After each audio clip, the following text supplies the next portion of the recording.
काय म्हणते मित्रांनो, तर मग भाई आज होता आपला कॉलेजचा दिवस. मग काय तेवढं झालं ते आपले दुधवाले देवले काका दाग घेऊन निघालो मी आपल्या गाडीपाशी. गाडीपाशानंतर यार मला आठवण आलं, मी तर पेट्रोलले पैसेच नाही घेतले. मग भाई ताईला फोन लावला, आम्ही ताईचा वेट करतो. तो मग आली बाई ताई चिखल तुळवत. मग बाई ताई आली आणि ताई म्हणते घे म्हणते ते 400 रुपये पेट्रोलसाठी. मग बाई घेतले मी 400 रुपये आणि 400 रुपये घेऊन निघालो. नाईले घेऊन मस्त कॉलेजसाठी नाईले बी सोडत होतो कामावर. मग भाई सण गाडी चालू आईले सोडलं, नाईले सोडून निघालो मी मग कॉलेजसाठी. मग भाई आपली गाडी होती फुल स्पीडमध्ये पोहोचलो ना आपण आपला कॉलेजले.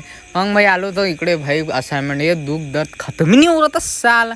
उत्तम होगा अपना लंच ब्रेक. मग भाई डब्बा घेऊन निघालो तर मेसवर जासाठी, कारण की आज चालत होतं आपल्याला मेसवर यांचे डब्बे काय आले नव्हते. मग भाई गाडी घेऊन निघालो आपल्या तिबल सीटानं पोहोचलो ना आपल्या ताईच्या इथं.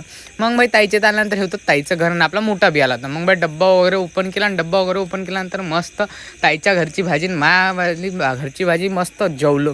जेवण घेऊन झाल्यानंतर एक नंबरमध्ये निघालो आपल्या कॉलेज जाण्यासाठी. मग का भाई सण गाडी चालू ट्रिप्समध्ये पोहोचलो ना आपल्या कॉलेजला पोहोचल्यानंतर मग भाई गेलो क्लासमध्ये. लेक्चर वगैरे अटेंड केल्यानंतर भाई लॅपटॉप होतं, लॅपटॉप दिलं स्टाफ रूममध्ये नेऊन मॅडमचं. मग आलो वरतं क्लासमध्ये हे भाई असाइनमेंटच लिहित होते. मग का भाई असाइनमेंट कंप्लीट झाले फायनली दिले स्टाफ रूममध्ये ठेवून. आलो ना वरतं पाहिलं तर फुल भक्षुदा ऑन फायर चालू होतं. भक्षुदा करता झालं भाई आमच्या कॉलेजची सुट्टी झाली आणि मी आलो खाली, कारण की खाली होती प्रेयर करायची. मग का भाई प्रेयर वगैरे करून निघालो तो घरच्या आठवण हे पण चालू होते आपल्या घरी. मग का भाई मस्त गाडी घेऊन चालू होतं घरी. चला मित्रांनो, भेटून नवीन ब्लॉगमध्ये. चॅनलला लाईक करा, शेअर करा आणि सबस्क्राईब करा.